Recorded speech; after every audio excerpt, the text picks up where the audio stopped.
আসসালামু আলাইকুম দর্শক, আশা করি সকলে ভালো আছেন। আমি আমাদের জমির করলা উঠাইতেছিলাম। এগুলো হচ্ছে আপনার গ্লোরি জাতের করলা। আপনাদেরকে এর আগে বলছিলাম যে আমাদের কিছু বীজ ডেট এক্সপায়ার্ড হয়েছিল, তো সেগুলো আমরা লাগাইছিলাম। তো ফলন হয়েছে মাশাআল্লাহ। আমি আপনাদেরকে দেখাবো যে আমার সামনে আরো এক এক ঢিস তোলা আছে। আর হচ্ছে আপনার এই যে জমিতে এগুছেন এগুলা গাছের মধ্যে, তো এগুলোই তুলতেছি। আমি ক্যামেরাটা ঘুরে আপনাদের দেখাইতেছি কি পরিমাণে ফলন হয়েছে। তো এখানে দেখেন, এগুলো আমি উঠাইছি। এগুলা প্রথম তোলা তো, তাছাড়াও সাইজগুলা সব এক সমান না, ছোট বড় আছে, কিন্তু সাইজ সুন্দর।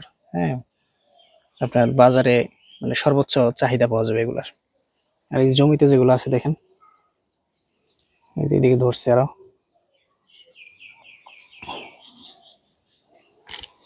এদিকে কিন্তু অনেক আছে, দেখাই যায় না ঠিক মতো। তো কালকে রাতে ঝড় বৃষ্টি হয়েছে, শিলা বৃষ্টি হয়েছে। গাছ শিলাবৃষ্টির শিলের আঘাতে বেশ ক্ষতিগ্রস্ত হয়েছে। এদিকে আছে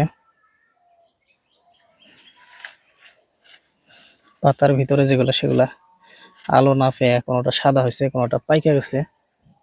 আর এই সামনের যে লাইনটা, এদিকেও কিন্তু অনেক আছে।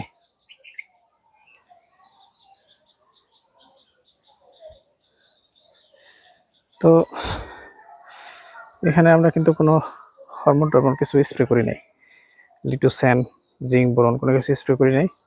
এমনি যা হয়েছে, কয়েকবার কীটনাশক স্প্রে করা হয়েছে, 3বার মনে হয় মোট। দেখেন এই ভিতরে অনেক ফল আছে। তো এখন যে সমস্যা হয়েছে আমার কাছে, এখানে গোড়া পচা হইয়া আমার কয়েকটা গাছ মারা গেছে। আর হচ্ছে আপনার কিছু সারের প্রয়োজন আছে। গাছ কিছু হলুদ হলুদ হলুদ ভাব হয়েছে, ইউরিয়া দিতে হবে, বিশেষ করে ডিএপি আর